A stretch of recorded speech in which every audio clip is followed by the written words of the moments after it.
Boa noite a todas e a todos. Muito obrigado pela vossa presença. Pedimos desculpa por este atraso de 10 minutos, motivado por um imprevisto, né, como deram conta. Então, eu passo a apresentar desde já o moderador da nossa sessão de hoje, que é o Dr. Laurindo Vieira. É professor universitário, doutor em Ciências da Educação, pela Universidade do Porto, em Portugal, e é especialista em Educação e Desenvolvimento, é sociólogo, é psicólogo também, e tem atuado, para além da educação e do ensino superior, tem atuado também noutras áreas, já se notabilizou como psicólogo da seleção nacional, inclusivamente, e ao nível do ensino superior também já dirigiu o Instituto, foi diretor-geral do Instituto Superior de Serviço Social, acho que é assim que se designa, e depois dirigiu a Nobel Universidade de Luanda, até ao processo eleitoral que se realizou este ano. Então, passo desde já a palavra ao Dr. Laurindo Vieira para apresentar o nosso conferencista de hoje e para dirigir os trabalhos a partir de agora. Professor Laurindo Vieira, por favor. Muito obrigado.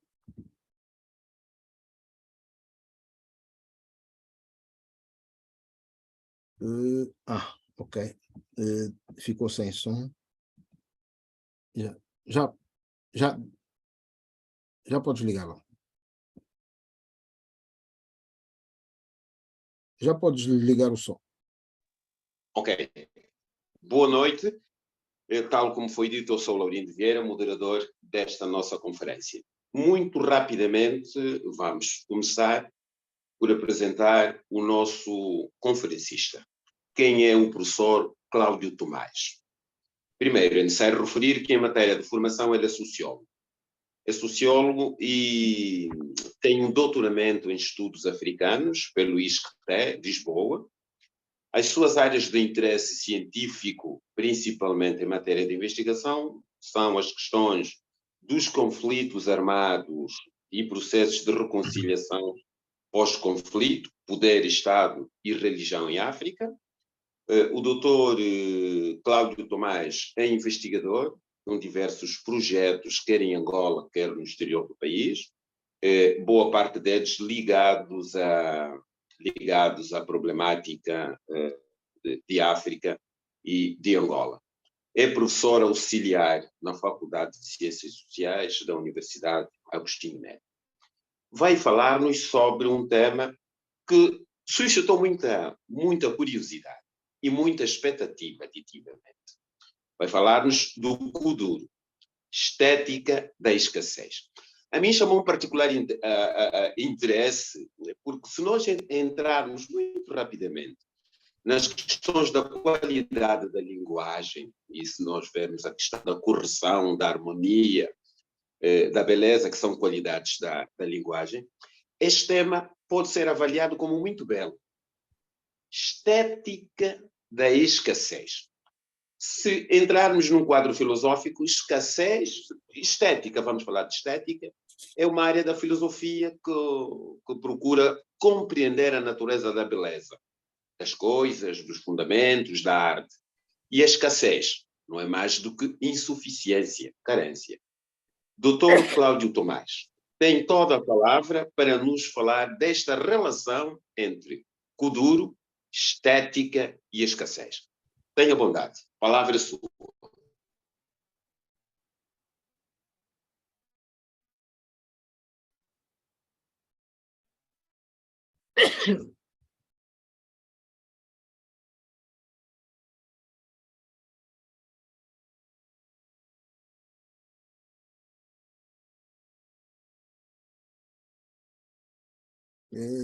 Pois continua sem som.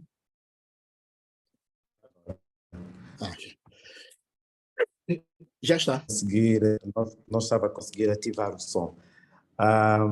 Bom, antes de mais nada, quero cumprimentar aos presentes aqui neste fórum e desde já um especial agradecimento pelo convite que me foi dirigido pelo professor Paulo Carvalho para estar aqui presente neste fórum muito distinto da intelectualidade angolana, da Academia de Letras de Angola, e agora também o nosso moderador, o professor Laurindo Vieira, pela moderação, e já também agradecer a apresentação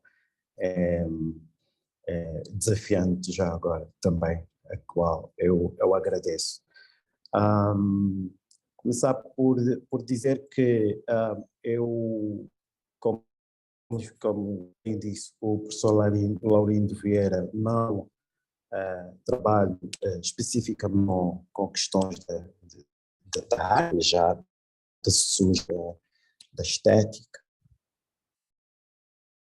e foi um projeto em que eu estive envolvido ainda antes da conclusão do meu doutoramento e que resultou de um artigo que foi escrito em colaboração com um professor da Universidade de Sergipe, um professor brasileiro, o professor Frank Marcon, meu amigo de longa data, e caso continue a trabalhar sobre questões da juventude, identidade no Brasil e em Portugal.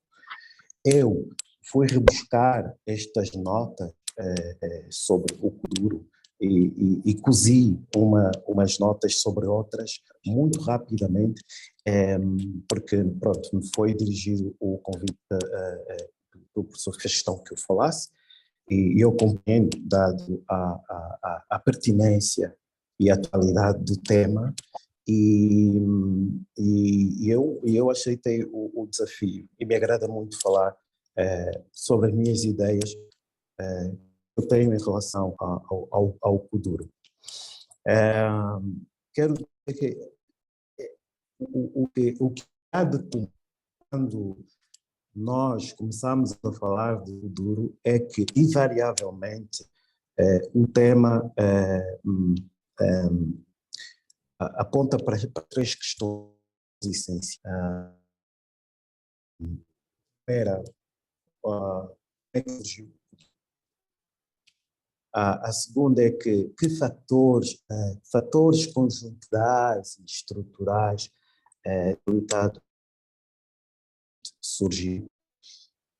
E a terceira é que consequências ou que conhecimentos gerais podemos dar dos seus supostos significados. O que é que o Kuduro pode dizer?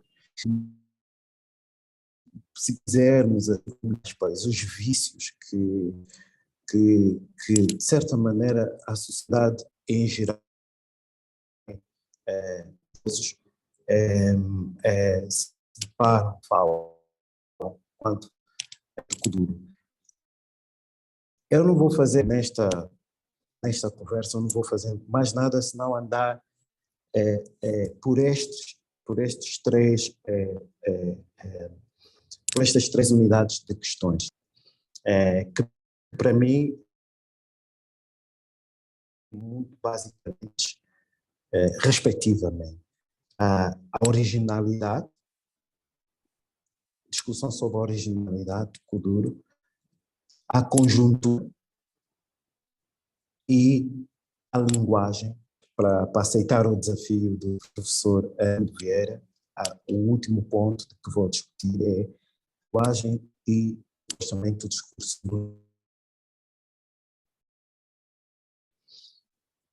Bom, pela questão da originalidade. Muito tem-se falado sobre as origens do Kuduro. E eu, quando comecei a escrever sobre o Kuduro, eu próprio estava convencido de que o nome, para além de sugestivo, parecia fazer sentido. É a estética da escassez. Para quê? Porque fazia sentido pensar no que todo mundo pensava na altura. Era, o Kuduro é o irmão pobre do hip-hop,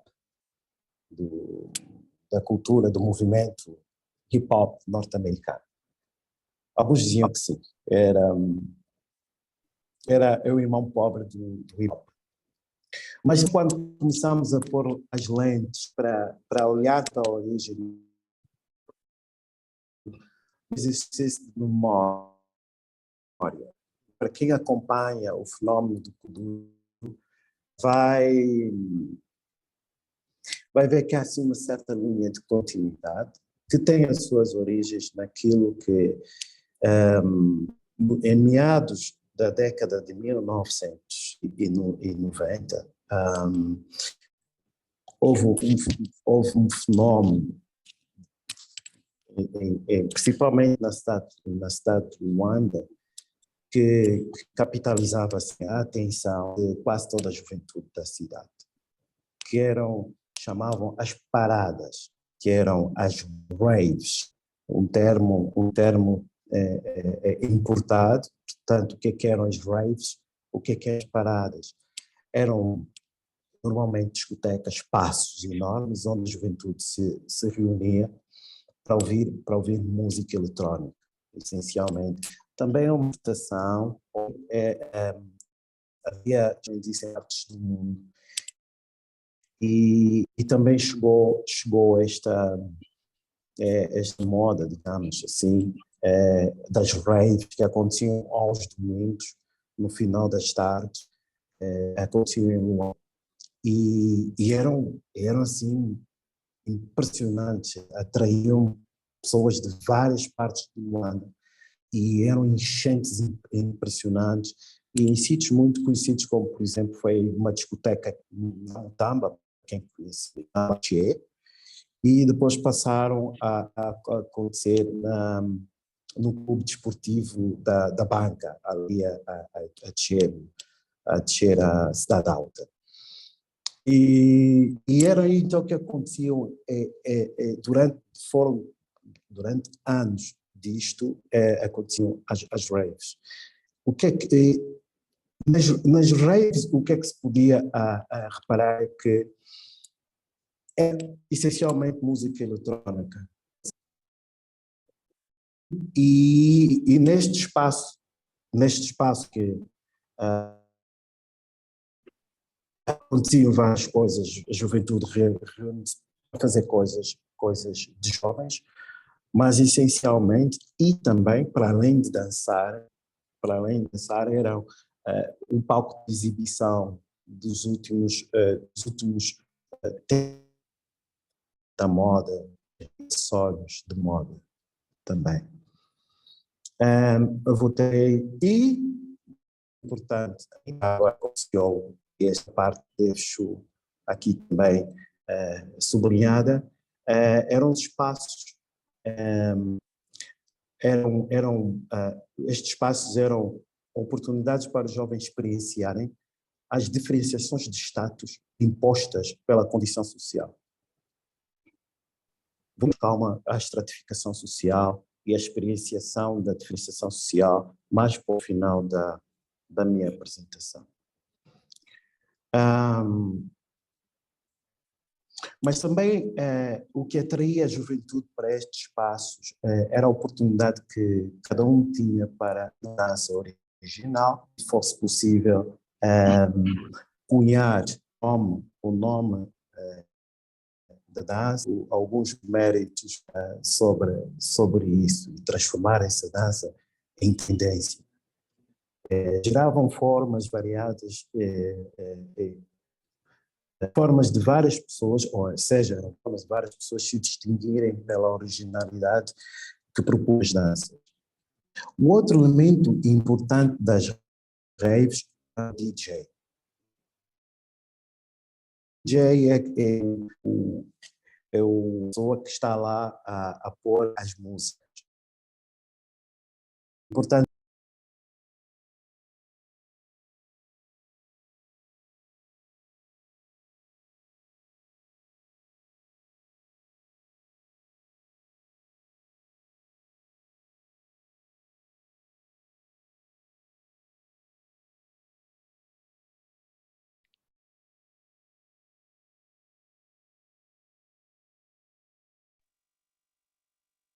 Doutor Cláudio?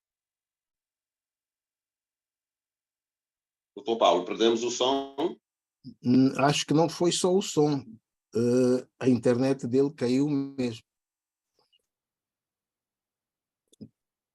Vou ligar a saber o que se passa.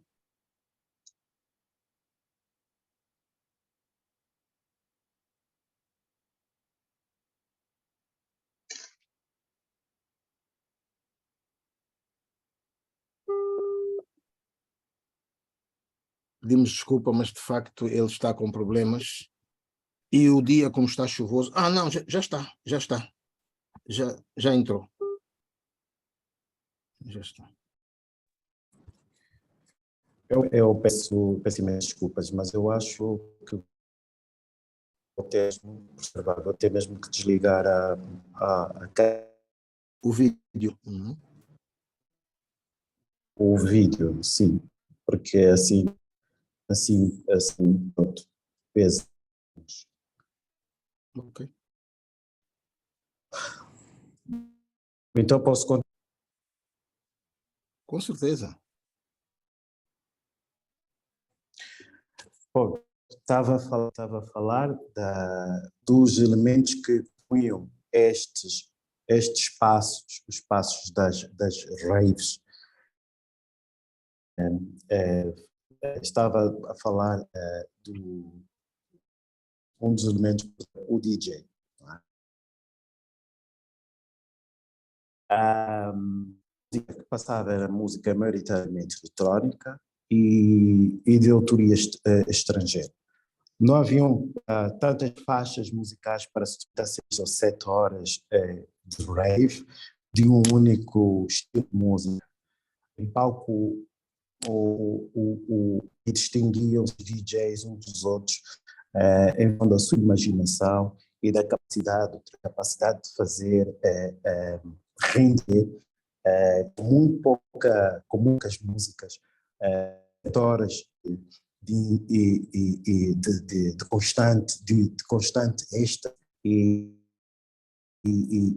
até bem perto das 23 horas em que mais ou menos estes encontros terminavam.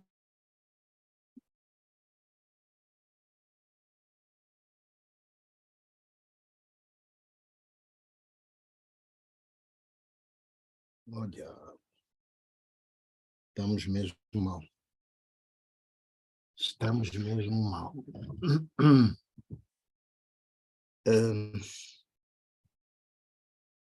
Peço desculpa, mas o moderador também tem o som desligado. Tem o som desligado, Paulo, mas está ligado. Não, agora sim, agora está ligado. Sim, eu preferi desligar, porque podia fazer alguma interferência e preferi desligar, mas a qualquer altura eu posso sempre entrar em cadeia. Vamos utilizar esta linguagem radiofónica. Estamos com algum problema. Pois. Não, mas ele está, só que deixa-me ver. Vou pedir para ele me enviar o texto. Não é a mesma coisa, mas já fizemos isso uma vez. Alô? Alô, estou aqui, professor. Pois, dá para me enviar o texto e eu leio em seu nome? Se calhar já fiz. O texto está muito... Estou a redorar. É percebido só por si mesmo, né? Não, a questão é, pronto, não sei, já fizemos isso uma vez com o professor Cajibanga, ele tinha problemas também na internet, mandou-me o texto e eu li em nome dele, pronto, e depois ele estava presente para responder às preocupações. Não, né? Podemos arriscar, mas não dou garantias de... Bom, depende, sim. Eu não estou a ver o texto, não sei, né? Mas... Não sei. Eu posso na mesma enviar e o professor... Ok, perfeito. O professor Paulo de Carvalho... Ou então, espera aí. Não, vai lendo... também já fizemos isso uma vez. Vai lendo ou vai falando aqui para o meu telefone, aqui nesta conversa, e o pessoal vai ouvindo. Tá Ok, bom. tá bom. Pode Também continuar agora. pode ser uma alternativa. Pois, pode continuar. E como eu liguei até pelo WhatsApp, Ok. nem há problema de gastar o saldo, porque está ligado via WhatsApp. Ok, ótimo. Por Força. mim, tá tranquilo. Ok. Então, é o seguinte, perdi-me aqui um bocado e tu quando chove, perdemos a internet. Então, ainda sobre a questão do DJ e dos elementos que faziam parte da rave.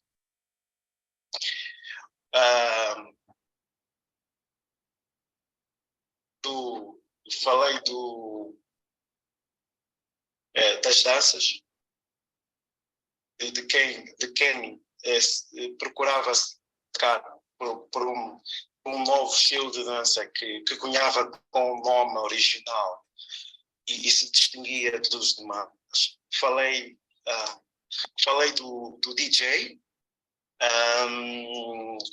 que era de facto a pessoa responsável para dar êxtase e constante ritmo, intensidade às raves.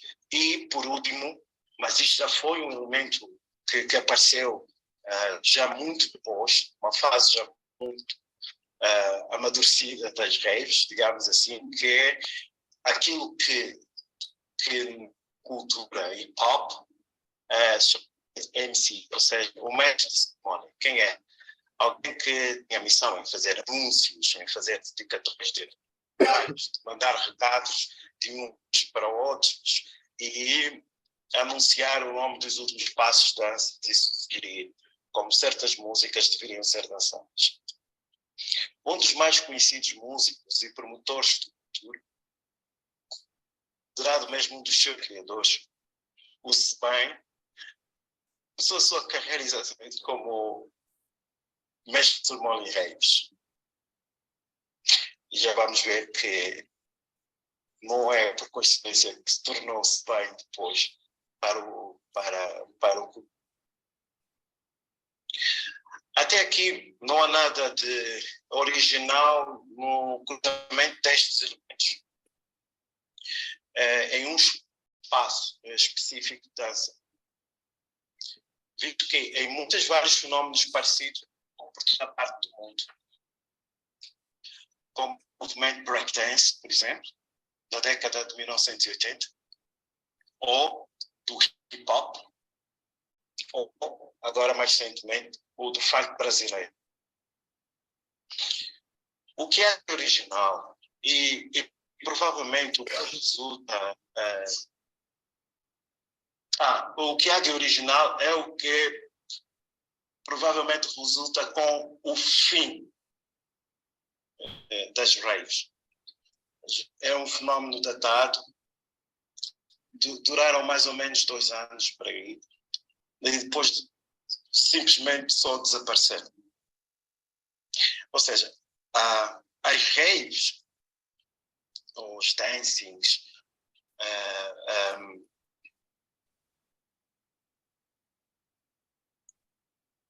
é que o que há de comum é de que quando os seus espaços desaparecem, eles também, digamos assim, desaparecem e desintegram. Não aconteceu com o hip-hop, nem com o funk. Estes movimentos seguiram um caminho à procura de reconhecimento pela indústria musical mundial. A diferença é que, enquanto que no caso do hip-hop e o funk já poderiam ser considerados como estilos consolidados com o fim do seu espaço material, o kuduro ainda não. O que aconteceu com o Kuduro com estas partes, é que estas partes ainda não era Kuduro na altura, mas o que viria a ser chamado de Kuduro foi constituído por estas partes que, com o fim das raves, seguiram separadas, seguiram caminhos separados. A música estilizada e manipulada pelo DJ, que foi evoluindo para ritmos mais compassados e influências eletrónicas, é aqui nesta parte que eu pediria ao professor Paulo Carvalho que fizesse o vídeo.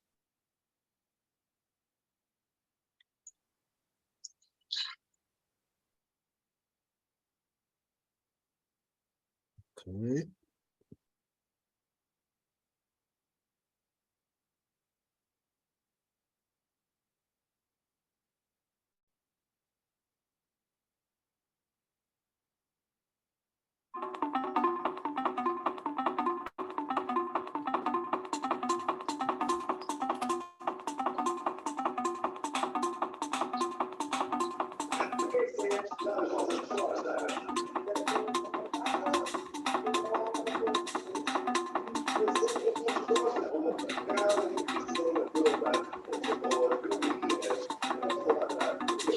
Eu acho que já...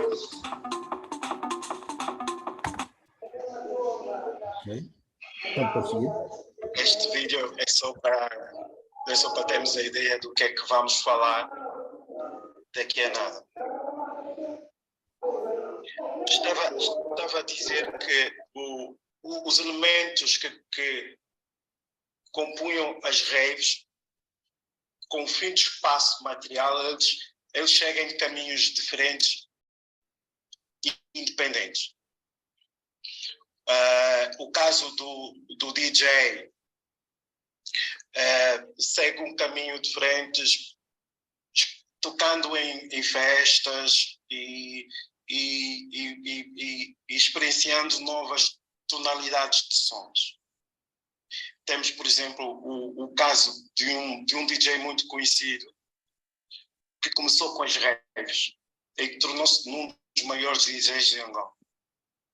Por acaso, meu xará é o Quilamun, acho que é o DJ Quilamun, e agora depois passou a DJ Malvado. Esse é o caso do DJ. O caso dos dançarinos também seguiu caminhos diferentes, sempre a propondo novos ritmos e novas danças. Temos, por exemplo, um dançarino profissional que também se tornou muito famoso e que começou nas raves também, o Tony Amado. Dizem que foi, de facto, ele quem inventou a dança, o Kuduro. O Kuduro começou por ser uma dança, não um ritmo. E, por fim, o caso mais dramático, o MC. Eu já dei o exemplo do Spy. É um caso dramático porque com a desmaterialização das regras, estou simplesmente quase ficou órfão. Um pouco abandonado neste processo, de facto. E foi preciso a introdução ou a chegada a Angola, isso muito por via do facto de se ter tornado barato. Esta caixa que eu mostrei no vídeo, que se chamava, ou que se chama, a Beatbox, ou Drum Machine,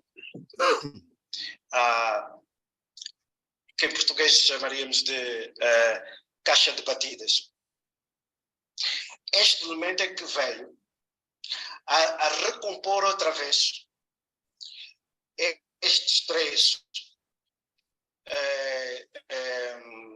estas três categorias das reis que eu citei.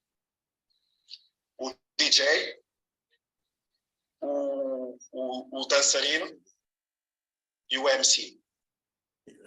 Ou seja, a máquina, a caixa de batidas voltou a reunir essa gente, contudo, estes elementos, contudo, num espaço imaterializado.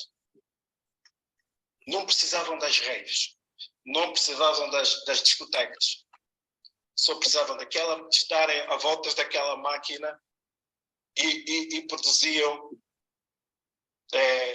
desta vez, e de forma original, a sua própria música, a sua própria dança. E, por fim, a voz por cima deste novo elemento original. Nos lembramos que foi mais ou menos em meados da década de 1990, que é a primeira música de Kuduro com outro elemento que entra em cena, o vídeo. Mais ou menos nessa altura que o Spain fica famoso com aquela música A Felicidade. Deve-se ter a memória de que é a primeira música de, se pudesse ser chamada cunhada de cunhada, e que estavam lá os três elementos: o DJ, os dançarinos e o MC. Bom, mas até aqui não havia grandes diferenças entre este novo ritmo, o Kuduro, e a música eletrónica. O que torna mais ou menos original é que naquela caixinha as pessoas que faziam o Kuduro descobriram que devia ser uma música ritmada e intensa em termos de batidas.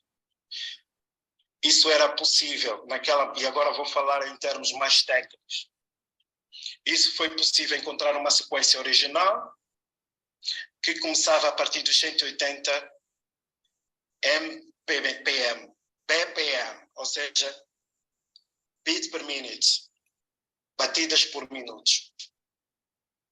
E acima da rotação 16.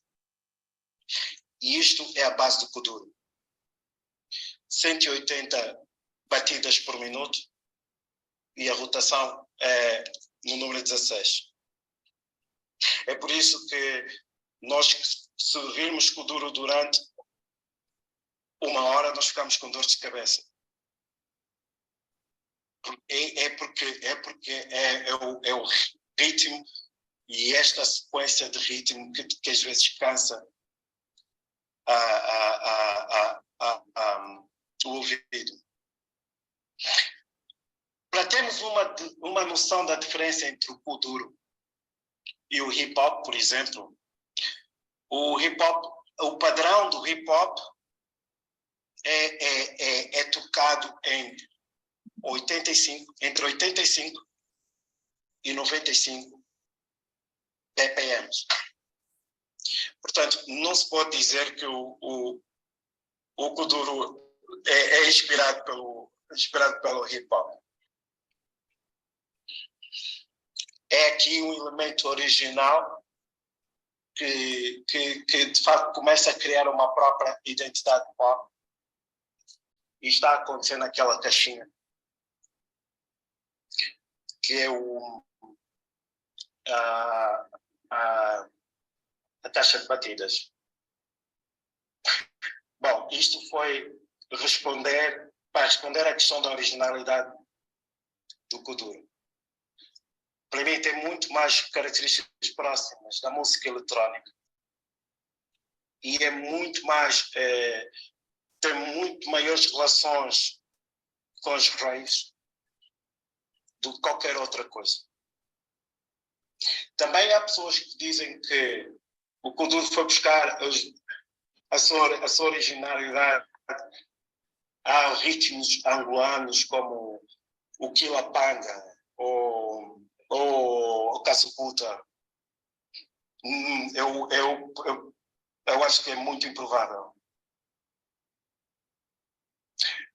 Então, só podemos passar então a outra questão que se levanta quando discutimos o Kuduro. Eu disse que a primeira tem a ver com a originalidade, a segunda tem a ver com os fatores conjunturais e estruturais, ou seja, a conjuntura, e a última tem a ver com a linguagem e o discurso subliminar. Vamos então falar um bocado da conjuntura. Bom, muito rapidamente é um bocado pesado a questão da conjuntura, mas eu acho que se nós não falarmos da conjuntura, não conseguimos perceber o contexto, de facto, que possibilitou o surgimento do Kuduro. A década de 1990 em Angola é marcada por uma profunda mudança, por profundas mudanças estruturais, quer a nível da política e da economia, mas principalmente a nível da sociedade. Neste período, assiste-se à reforma do Estado. O regime político de partido único, a pressão mútua para o parcelarismo. Acontecem as primeiras eleições por sufrágio universal, livres e democráticas do país. A doutrina política da economia planificada e abandonada e adopta-se a economia de mercado como racional dominante. Contudo, nenhum destes planos de reformas a nível do Estado surtiram os efeitos esperados. Os resultados pós-eleitorais de 1992 marcam uma nova crise política e com isso não se conseguiu evitar o retorno à guerra. Uma guerra que é preciso referir, apresentava-se bastante diferente daquela que se assistiu na década de 1980. O conflito armado desencadeado em 1992 se caracterizou pela total disseminação dos focos de combate pelo país inteiro. A sua extraordinária violência começa a forçar a massivas deslocações de populações inteiras que procuravam por zonas mais seguras. E deste modo, a guerra começa a produzir a reconfiguração da composição geodemográfica do país e a criar um grande contingente de refugiados, da qual parte considerável vai se instalar em Luanda, uma das províncias de Angola capaz de garantir refúgio e condições mínimas de segurança das pessoas. É importante referir que Luanda, da herança colonial, fora projetada apenas para 700 mil habitantes. Daí que a pressão demográfica começa a se registrar sobre o território desta província, vai expondo as insuficiências da cidade em termos de equipamentos sociais. Parte dos milhares de deslocados que foram chegando iam-se dispersando pelos bairros periféricos existentes, forçando a sua reconfiguração da paisagem demográfica. Deste modo, estes novos habitantes de Luanda provocavam também o surgimento de novos bairros, novas periferias, novos modos de vida e novas formas de pensar e lidar com o espaço. Abriam-se assim aqui as possibilidades para a produção de um além Musek, de um novo mundo. Se o contexto no plano político-militar já era de si trágico, no plano económico a situação era igualmente sinistra. Os primeiros ensaios das reformas administrativas a nível do Estado do então governo redundaram nos piores desempenhos económicos da história do país. Estou a citar o professor Alves da Rocha no seu livro Angola, Estabilização e Formas de Desenvolvimento, editados pela LAC em 1999. Os projetos de saneamento macroeconómicos vão aparecendo virtuosamente um atrás do outro e, por seu turno, vão registrando sucessivos falhanços representados pelo aumento exponencial dos níveis de desemprego e pelos números da população em idade ativa em situação de pobreza absoluta, ainda citando o professor Alves da Rocha. Para termos uma ideia da profunda crise que se vivia, só na primeira metade da década de 1990 experimentou-se meia dúzia de programas de estabilização e de equilíbrio económico, sem que nenhum deles produzisse resultados satisfatórios.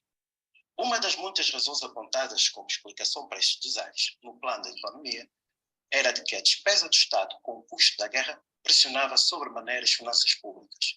E, por outro lado, diante dos baixos níveis de receita fiscal e petrolífera, nós esquecemos que foram tempos em que o barril de petróleo estava em níveis, o preço do barril de petróleo estava em níveis irrisórios, o Banco Central, diante desta questão, o Banco Central é obrigado a proceder à emissão de moeda, mais moeda, expediente que induzia a desvalorização da moeda e colocava a inflação monetária em níveis insustentáveis, cavando ainda mais o fundo do buraco do déficit orçamental.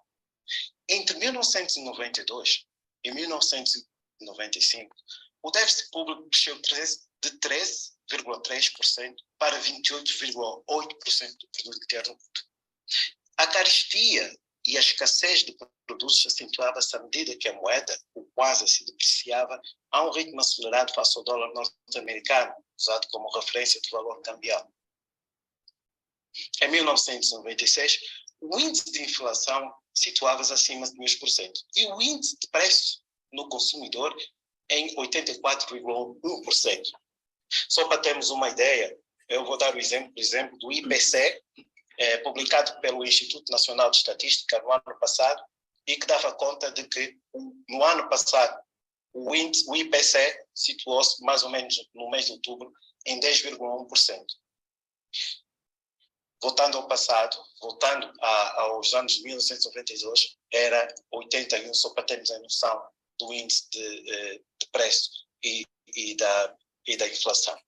A conjugação destes fatores, o impasse nas negociações de teatro político-militar, a omnipresença dos efeitos diretos e indiretos da guerra na sociedade, a desorientação e os desaires das políticas sociais e económicas dominaram por completo a primeira metade da década de 1990 em Angola. Neste período, as pessoas viviam a experiência da era do vazio institucional e o país uma crise de emergência social. Ou seja, a capacidade institucional estatal em assegurar a reprodução social entrar em declínio. Essa situação minaria a possibilidade de se projetar um futuro coletivo. A incerteza instalada levou a que pessoas já não pensassem mais nas coisas para além de um dia de sobrevivência. O tempo cronológico passou a ser o tempo das vidas na luta pela sua manutenção. O presente tornara-se dominante e o dia a dia era palco de muitas improvisações de criatividade num combate, num jogo combativo pela vida. Contudo, em 1996 é considerado pelos especialistas como tendo sido o ano da viragem económica do país, o ano do lançamento do programa do governo Nova Vida, PNV, que se propunha ser uma nova fase do apertado controle às políticas monetárias e orçamental. Com esse programa foi, de certa maneira, possível estancar-se a inflação galopante, bem como verificar-se uma ligeira valorização do quanto, que veio a notar-se mais acentuadamente nos anos seguintes, fruto de uma política monetária que se apoiou no reforço das reservas cambiais para a estabilização da moeda. O PNV era o resultado da adoção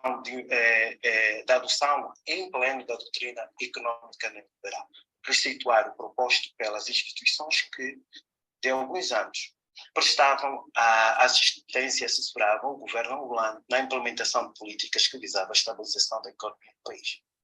O grande feito desse programa foi o da consolidação da ideia de que havia virtude no corte indiscriminado das transferências sociais do Estado, como, por exemplo, os subsídios ao consumo. Neste mesmo ano é registrado um ligeiro crescimento económico que, para a memória dos anos anteriores, era encarado com satisfação.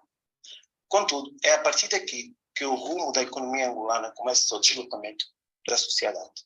De um lado, a consolidação macroeconómica e a estabilização do mercado cambial, dois dos grandes fatores que ajudaram a impulsionar o aceleramento e crescimento económico, e do outro lado, pela continuidade da guerra, a generalizada ruptura do tecido social.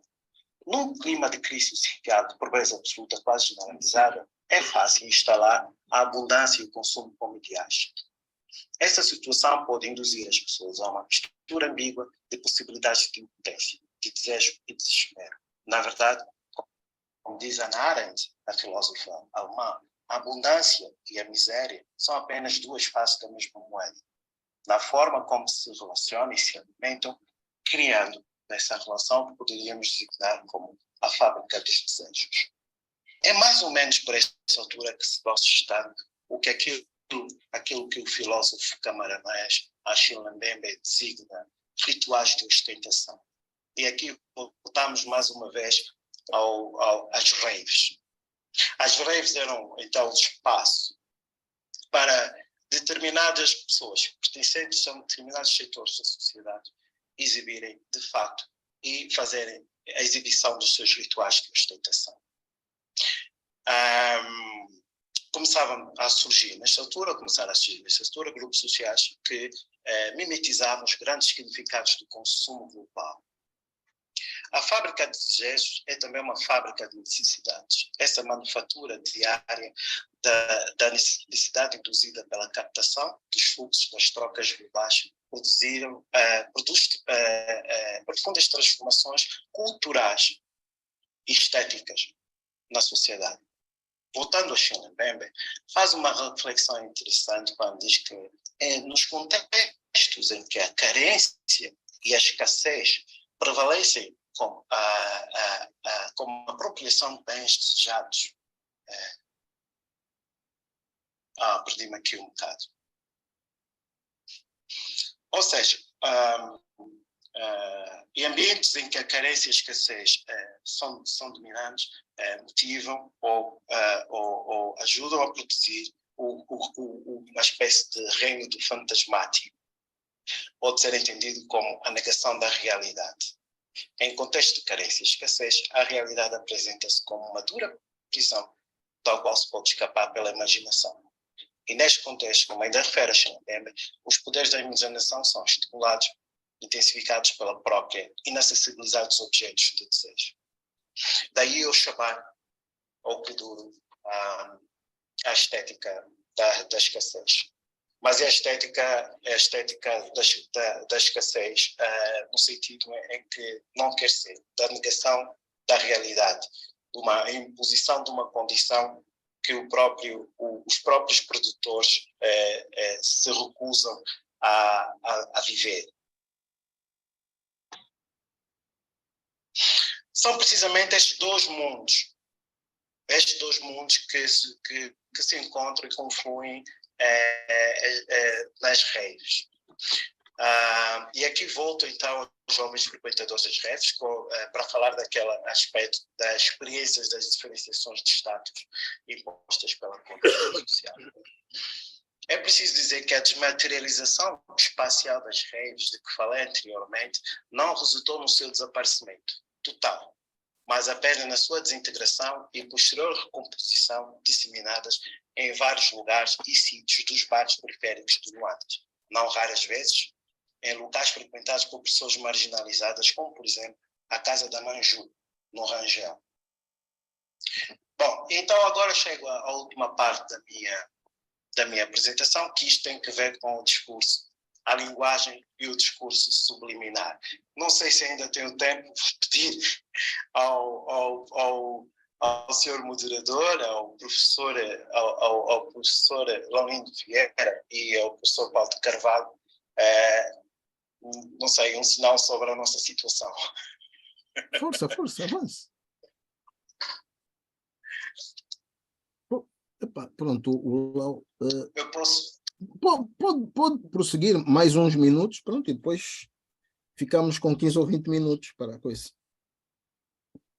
Então, muito obrigado. Obrigado, professor Paulo de Carvalho. Então, agora, a última questão do Kuduro que suscita muito debate é, de facto, naquela que se prende com a questão da linguagem e do discurso subliminar. Eu agora, com a morte na grelha, fui entrevistado por vários órgãos de comunicação social. Muitas destas entrevistas foram imputadas a mim através do professor Paulo de Carvalho. e tive que dar muitas entrevistas para falar sobre os jornalistas perguntavam que significados tem o Kuduro, que consequências podemos retirar deste fenómeno que se instalou na sociedade alemã. E uma das respostas que eu dei é aquela que eu vou ler aqui. Para mim, faz sentido dar aqui nesta questão da linguagem subliminar. Para mim, o universo imaginário do Kuduro vem propondo a constituição de um espaço que reivindica a legitimação de transgredir. Ou seja, o Kuduro, para mim, tem um discurso, é uma reivindicação legítima do direito à transgressão. E a transgredir começa exatamente por transgredir a linguagem e a transgredir os lugares e as referências morais e estéticas estabelecidas, ou previamente estabelecidas. O Kuduro é hoje representado como um veículo de promoção social por uma imensidão de jovens que vivem na marginalidade, exclusão, desemprego e sem esperanças de realização pessoal através dos meios socialmente convencionais. Estes jovens têm todo o interesse em que o Kuduro, com todos os seus defeitos, se afirme e seja reconhecido como veículo alternativo de realização social. Portanto, o que vimos no funeral na grelha pode também ter sido, lado, uma vigorosa declaração de intenções de afirmações de Kuduro como a pátria dos excluídos. E, por outro, também pode ter sido aquele que os americanos queriam chamar por backlash, traduzido a desforra. Ou seja, e no final das contas, o Kuduro como sentimento de desforra, conduzido por estes jovens contra uma elite política e económica que os abandonou e os deixou entregue à sua sorte. Daí também, como movimento artístico, o Kuduro trazer subrepticiamente uma proposta de transgressão dos códigos sociais convencionais, não apenas em termos de linguagem, mas até na ressignificação dos sentidos que se atribuem aos lugares de exclusão e de marginalização.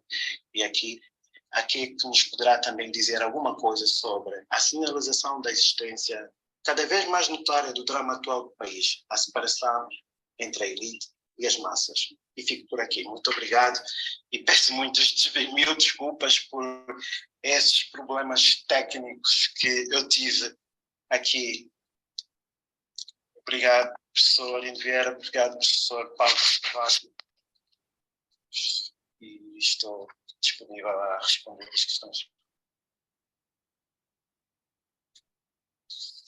Bom, obrigado. Obrigado, professor. Obrigado, professor Cláudio. Professor Paulo, está-me a ouvir? Sim, estamos a ouvir. Força. Posso continuar? Força. Obrigado. Posso. Então, começar por agradecer a abordagem do professor Cláudio. Na verdade, foi uma abordagem um tanto quanto difícil do ponto de vista técnico, mas todos compreendemos que estas questões das redes sociais, às vezes, deixam-nos sempre em situações um tanto quanto difíceis. E, uma vez mais, em nome da organização, pedimos as nossas desculpas, mas são questões que às vezes acontecem. Eu tomei algumas notas, apenas muito breves. O professor Cláudio faz uma abordagem socio-histórica sobre o Kuduro, desde a sua originalidade, a conjuntura e a linguagem. Se nos centrarmos um pouco na dimensão produtiva do conhecimento dentro das questões de natureza sociológica, denota-se nesta sua apresentação uma incursão não só histórica, mas também uma incursão sobre a memória social. E a memória social tem um problema, que não sendo um problema negativo, é um problema que se constrói não só do ponto de vista metodológico, mas também epistemológico, porque os factos narrados e contidos na memória social perdem-se sempre e perdem-se de forma muito rápida nas suas fases primitivas da própria memória social. E muitas vezes, para serem recordados e transmitidos, os fatos têm de ser transformados em imagens, têm que ser arrumados dentro da própria história. E é isto que o professor Cláudio procurou trazer nesta abordagem sobre o Kuduro. Na verdade, não é fácil falar sobre o Kuduro enquanto movimento cultural, se assim podemos designar. Ainda teremos muitos estudos sobre esta matéria, mas nesta abordagem, desta narrativa, o Dr. Cláudio também, como não podia deixar de ser, entra nas questões do fenómeno na grelha, embora com algum cuidado epistemológico e é próprio, porque a história ainda é muito recente e para se procurar fazer uma história isenta de subjetividades, isenta de afetos, teremos que esperar algum tempo. Mas como não podia deixar de ser, denota-se também nesta narrativa do Dr. Cláudio uma abordagem centrada na crise moral, na crise estética, na crise ética do Kuduro. Em linhas muito sucintamente, vamos então conceder a palavra ao auditório, aos nossos telespectadores, ouvintes e participantes, para que façam as perguntas que se impõem. Professor Paulo, a palavra é sua. Muito obrigado. Minha, Lau? Minha? Sim, para conduzir os destinos desta conferência. Eu já terminei, agora...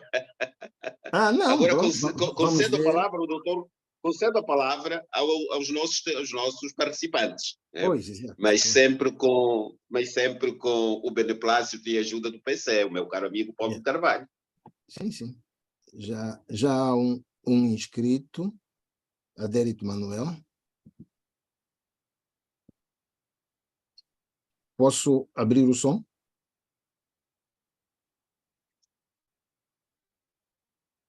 Acho que sim. Pode sim. Força. Força. Sim. Boa noite, professores Paulo Carvalho e Laurino Vieira e os demais participantes. Quero também saudar o conferencista, professor Cláudio Tomás, por esta brilhante conferência. Como já foi referido, e é um tema atual, e muitas questões se colocam. Eu fiquei um pouco por perceber a resistência que faz em associar o Kuduro aos ritmos angolanos. Eu já terei ouvido uma exposição do SEBEM em considerar que há influências dos ritmos angolanos mencionados nesta batida do Kuduro. E associado a isto, gostaria afinal de perguntar onde estaria a originalidade do Kuduro nesta perspectiva. Originalidade do Kuduro nesta perspectiva. A segunda questão tem a ver com a abordagem que faz da linguagem do Kuduro, isto relacionado com o que pretende, talvez, não sei se bem entendi, fazer uma certa ligação deste movimento social do Kuduro como um movimento sociocultural, talvez de reivindicação ou de acolhimento com algumas situações sociais que se vivem.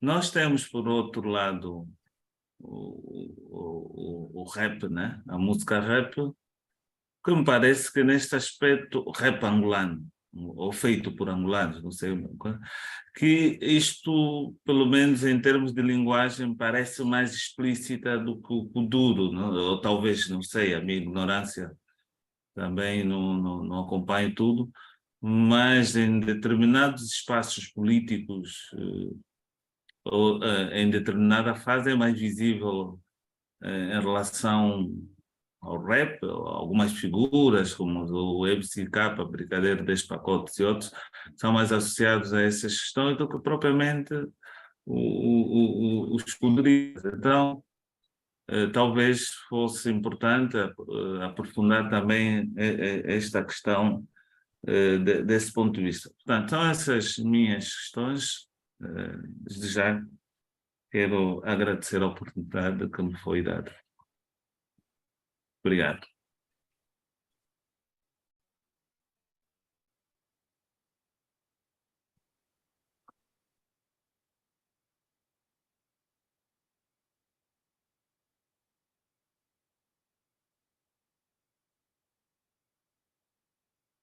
Bom, se mais ninguém quiser intervir, eu tenho uma questão que eu gostaria de apresentar. É possível? É possível, sim. Ok.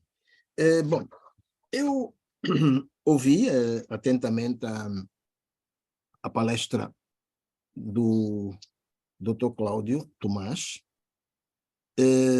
Já tinha lido o artigo que ele escreveu, assim como tinha lido o artigo que um outro colega, Gilson Lázaro, também escreveu sobre o assunto, para um artigo que vai ser publicado agora dentro de dias, ainda este mês provavelmente o livro saia.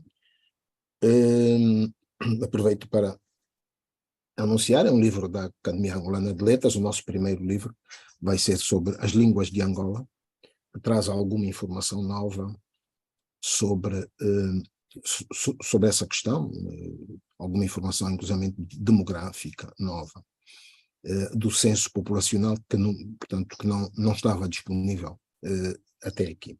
Bom, voltando então à questão.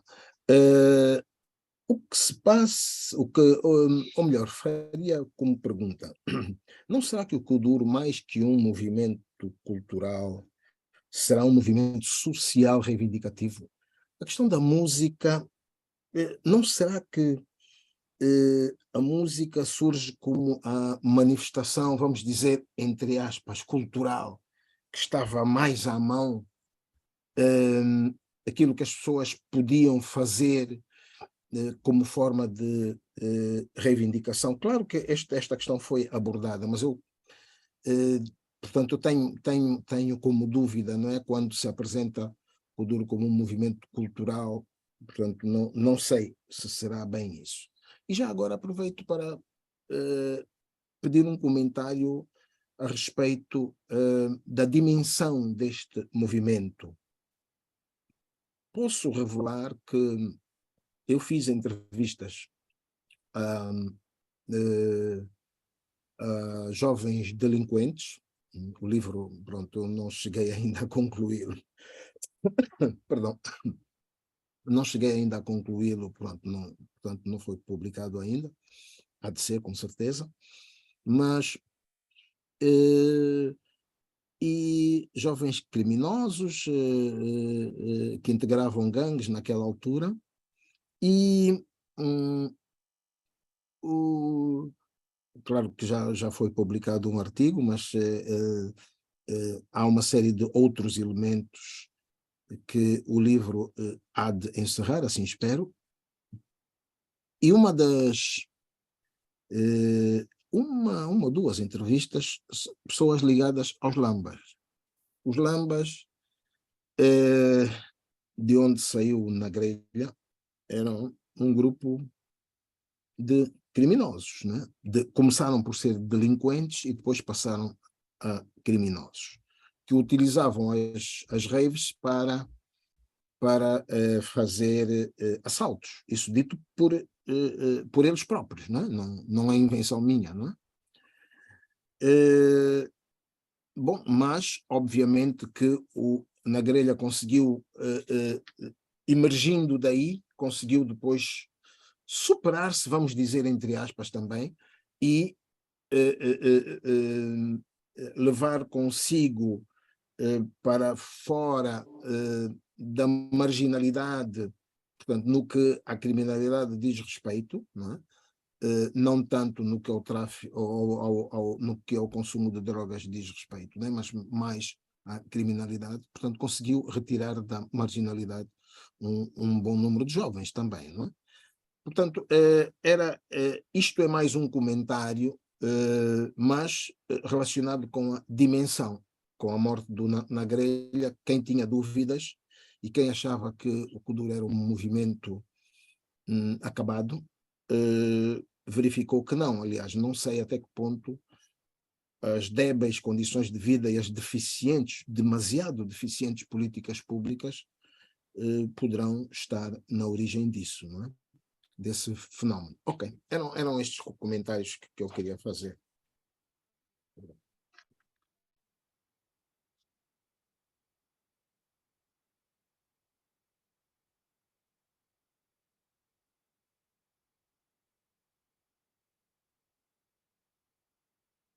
Nosso moderador? Parece que não temos. Vamos conceder a palavra ao doutor Cláudio para que responda a estas questões que foram expostas e depois, caso haja mais questões, vamos dar continuidade. Doutor Cláudio Tomás, tenha bondade, por favor. Sim, agradeço por perguntas que foram dirigidas. Tenho aqui 3 blocos de perguntas.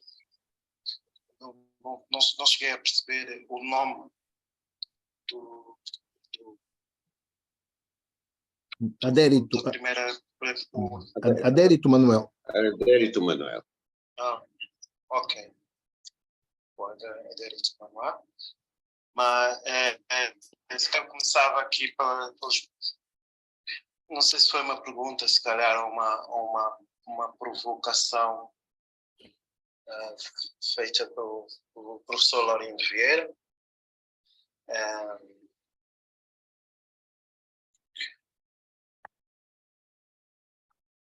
Bom, tentando lembrar bem do que era como se o Kuduro se poderia reivindicar como um movimento legítimo ou uma música legítima. Bom, ou se o Kuduro terá sido uma música, um ritmo ou um movimento musical de crise. De crise identitária, de crise de ética, de crise de moral. Eu se calhar, professor Laurindo Vieira, não colocava a questão nesse sentido. Eu acho que não é o Kuduro que é um movimento de crise, um movimento que expressa uma crise moral, uma crise ética, uma crise educacional. Eu acho que é o contrário. O contexto em que o Kuduro surge é que é um contexto de crise. E é isso que eu estava a tentar, que eu tentei explicar na minha argumentação, na minha apresentação.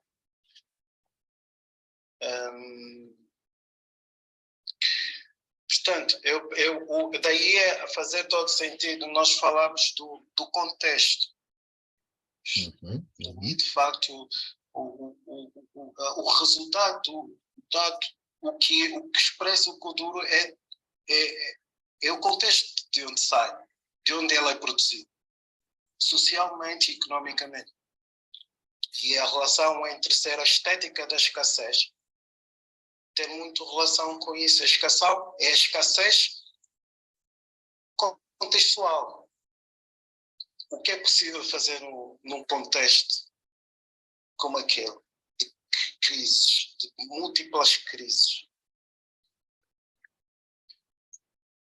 Bom, então, as perguntas feitas pelo prezado Adriano Manuel.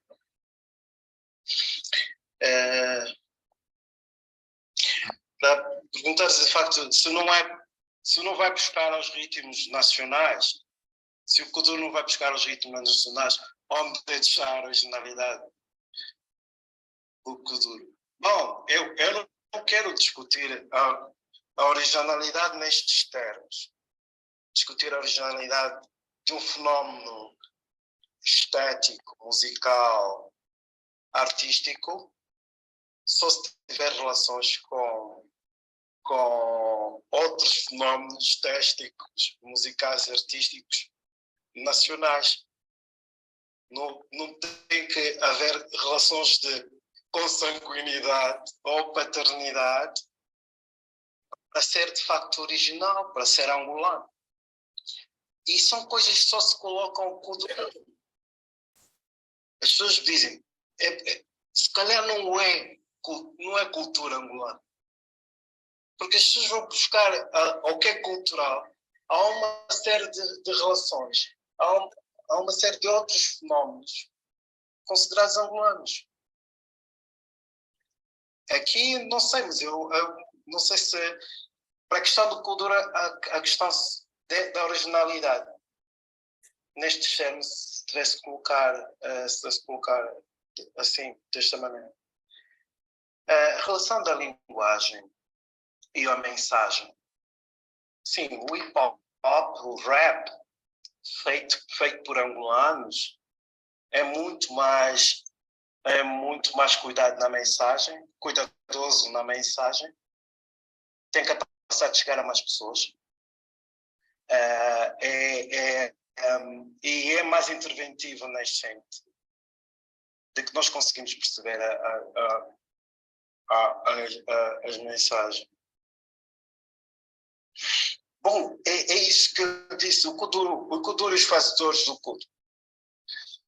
Para mim, se calhar não estão interessados em fazer a reivindicação neste sentido.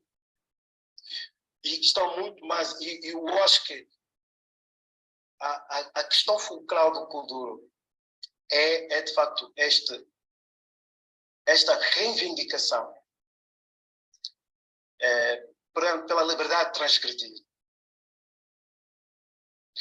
E não estão muito interessados em passar uma mensagem clara e perceptível e descodificada por uma imensa maioria de angolanos. Eu acho que é mais uma outra coisa. E se calhar aqui também vou ligar já com as questões do professor Paulo de Carvalho sobre se é de facto um movimento ou se a música é um expediente para, no fundo, passar uma mensagem de reivindicação. Sim, se calhar, mas, bom, cultura é feito por muita gente. E muita gente mesmo que está a trabalha música do ponto de vista técnico. Uhum. Eu mostrei essa caixa de música, que é relativamente barata. Fui à internet e ver o preço. Estão entre os 400 e 500 dólares.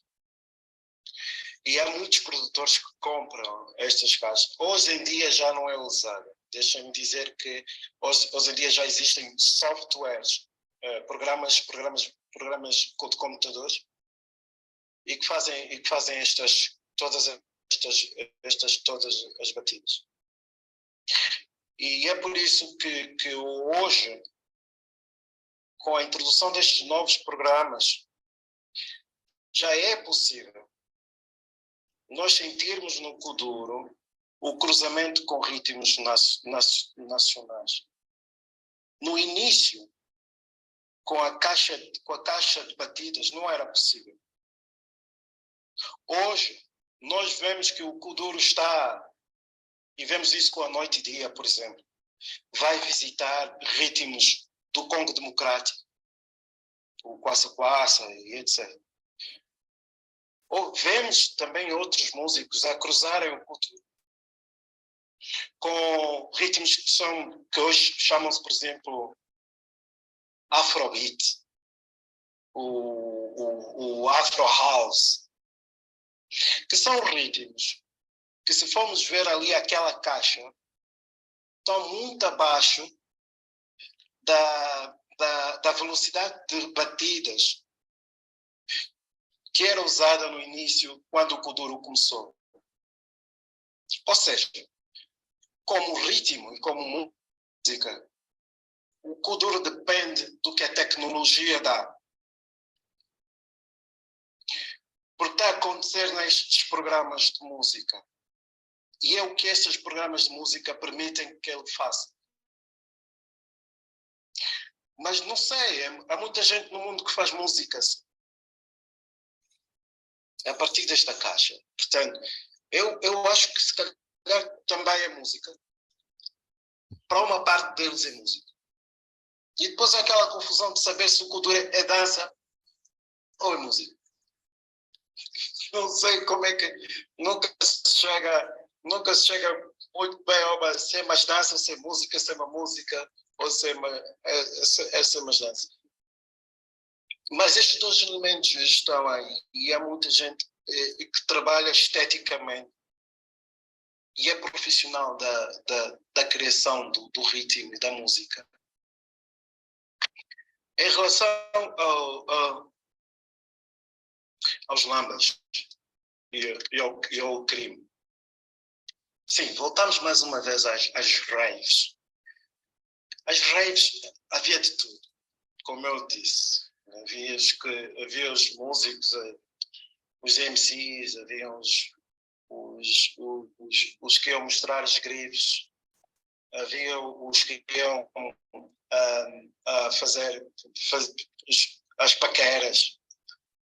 Eram encontros de paqueras também, juventude, e havia muita gente que ia para cometer crimes, simplesmente. Mas esse elemento não achei muito importante colocar ali, mas havia há uma relação muito próxima entre as raves e a criminalidade. Mas vou voltar ao ponto sobre se o Kuduro é feito por criminosos. Não exagerava muito neste aspecto.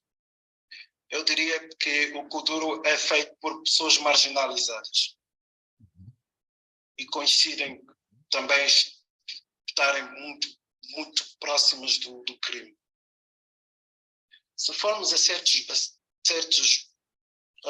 bairros periféricos de Luanda, é muito difícil nós qual é a linha do crime? Para certas pessoas que nascem nestes contextos, mesmo que não são criminosas, a linha divisória do crime é muito tênue, porque são primos de criminosos, são vizinhos de criminosos, são irmãos, são filhos, são pais. E, por exemplo, quando aparece a polícia estão do lado dos seus. E para estas pessoas que crescem e nascem neste contexto, não vê as pessoas como criminosos. São os vizinhos, são os amigos, são... A linha, eu preferia, de forma a salvaguardar algumas categorias conceituais. Eu preferia pensar no Kuduro também feito por pessoas, ou feito maioritariamente por pessoas marginalizadas e excluídas. Se calhar respondi aqui às questões.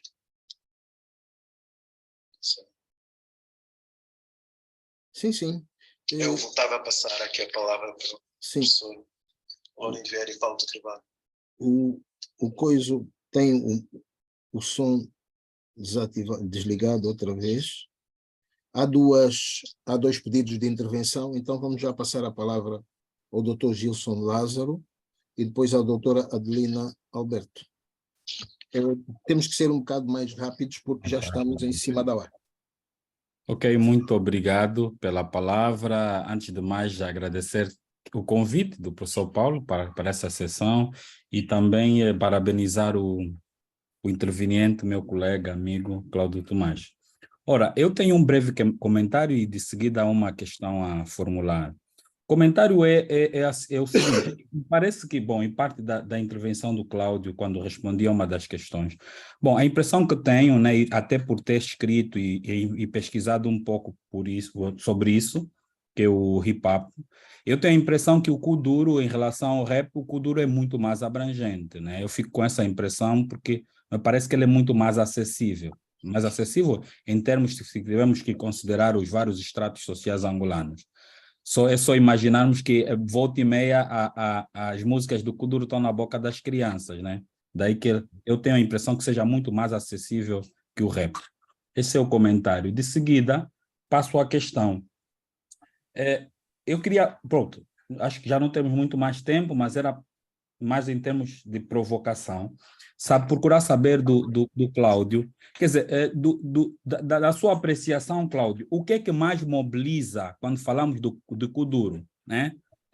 Será o ritmo, será a mensagem, de que falaste muito pouco, né? E eu esperava um pouco mais, ou será a performance dos fazedores do Kuduro, dos atores, digamos assim, ou ainda será a combinação das três coisas, quer dizer, no fundo era tentar provocar-te para falar um pouco mais o que é que mobiliza de facto, né? Para que faça com que o Kuduro seja então esse fenômeno, digamos assim, de massa, que mobiliza várias camadas sociais, não obstante o contexto, né, que narraste do seu próprio surgimento, a considerar como uma espécie de música ou estilo marginal no conjunto dos outros estilos musicais.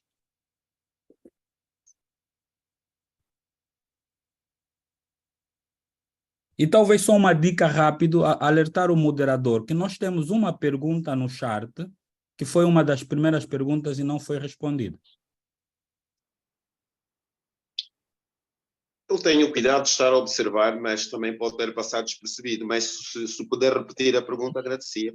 Assim ficamos a sabê-la e quem a fez, o Dr. Cláudio poderá respondê-la. Mas eu, sinceramente, não terei visto. Pode ter passado despercebido.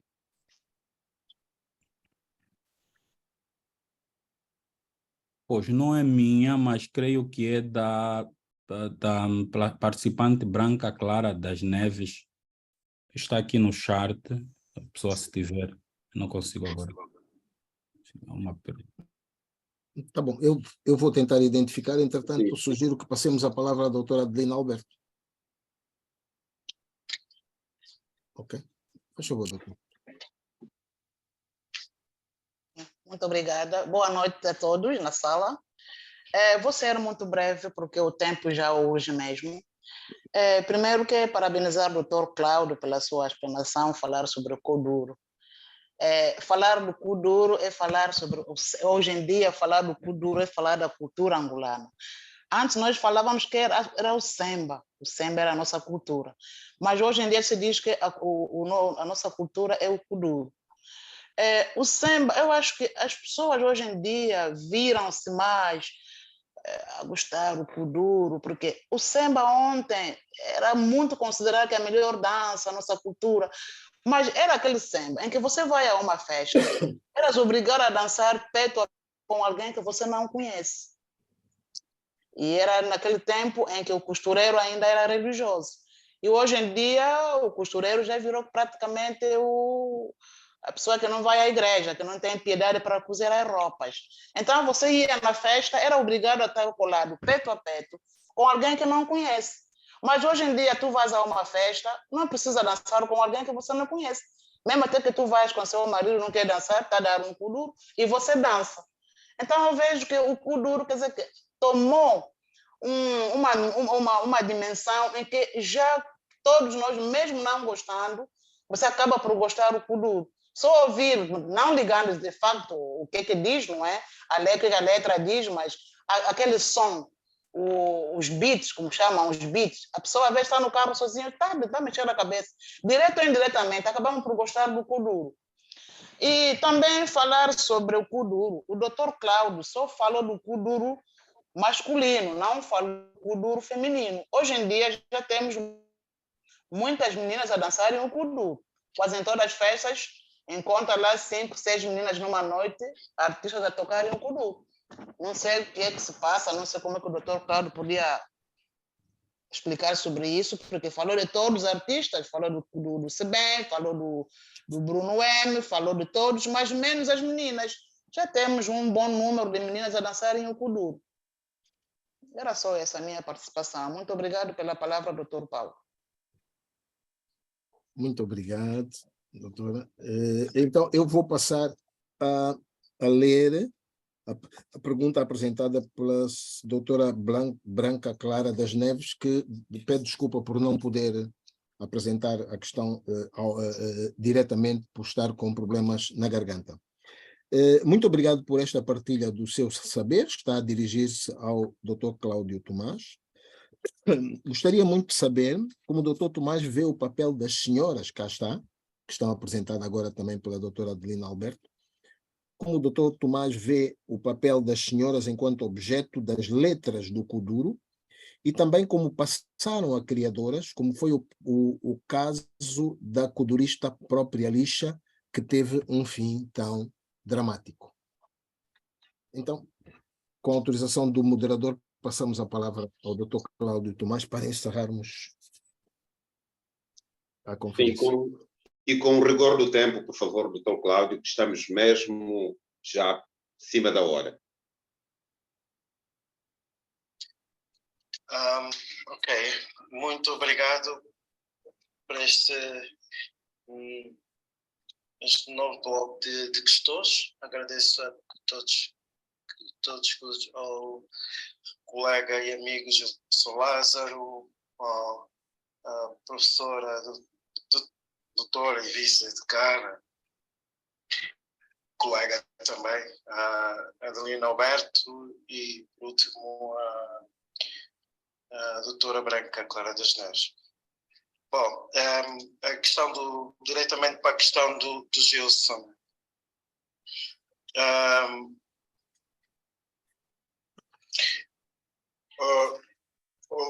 É referente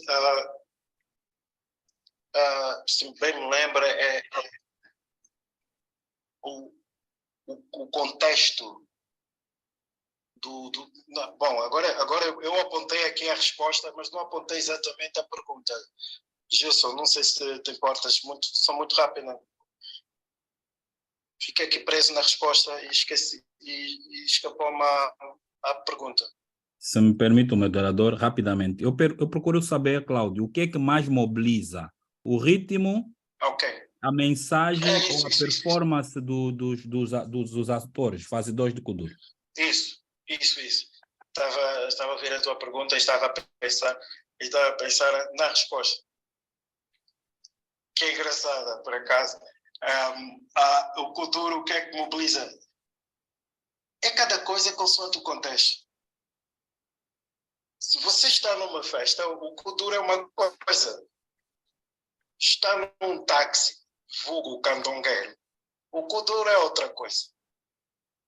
Ou está num bar, ou está numa discoteca, o kuduro é outra coisa também. Eu não vejo o kuduro a mobilizar.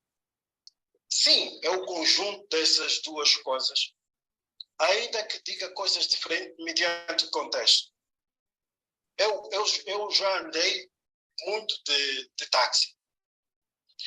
E na altura em que eu me interessava muito pelo kuduro no táxi, o que me interessava era o que há de novo, o que está a preocupar esta juventude neste momento. Eles conversam entre si, eles digam, mandam recados para o outro. E o kuduro, para se perceber uma das letras, às vezes é preciso ouvir várias outras músicas e de outros músicos, porque eles estão a fazer música a conversar entre si. Quando não estão a digladiarem-se lá nas mensagens. E depois, em contexto de dança, só dança. Acho que há muito poucas pessoas atentas ao que eles estão a dizer. Bom, é essa coisa esquizofrénica, estranha, que nós às vezes experimentamos com o Kuduro. Sim, a doutora Adelina Alberto, sim, tem razão. Eu citei muito poucas mulheres fazedoras de Kuduro.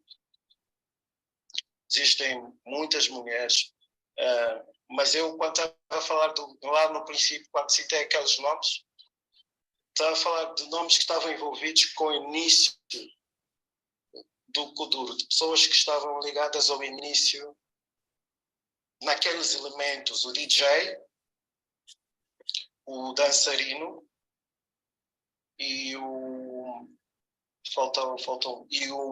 MC, o mestre de cerimónia.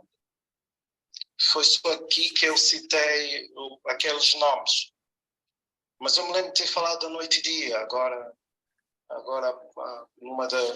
no final, ou numa das respostas, ligada àquela discoteca do Rangel, mas sim, existe já fazendo a ligação com a pergunta. Eu não sou um estudioso, não sou um especialista do Kuduro, não analiso as mensagens, a narrativa e a linguagem, o conteúdo. Portanto, eu não sei muito bem como é que são tratadas as mulheres nas mensagens, nas letras do Kuduro. Não consigo responder a essa questão. E sobre a gata agressiva, infelizmente, desculpa, eu desconheço a história do final feliz. Agradeço, muito obrigado. Mais uma vez ao professor Paulo Carvalho e ao professor Lourenço. Obrigado, Dr. Cláudio Tomás. Penso que terminamos relativamente às questões por responder. E enquanto moderador, repasso a palavra ao professor Paulo Carvalho para as últimas considerações que se imponham. Obrigado.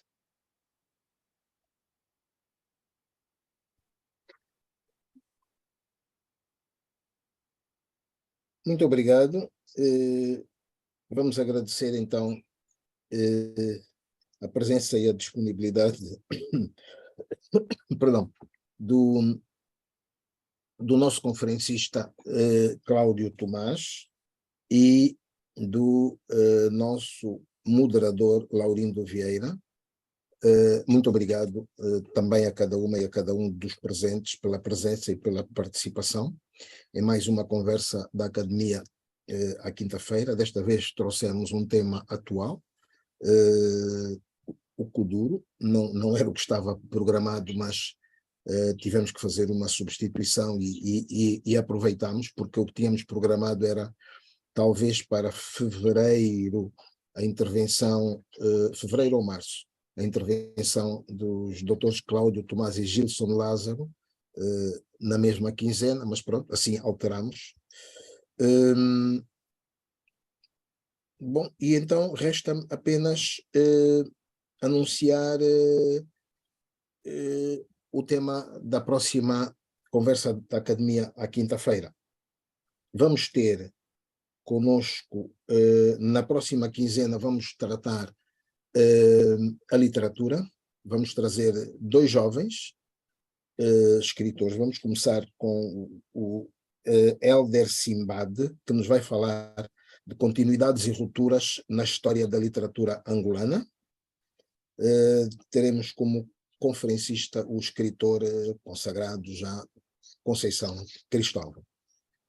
Então, uma vez mais, muito obrigado a cada uma e a cada um pela presença e participação, e muito particularmente aos conferencista e moderador.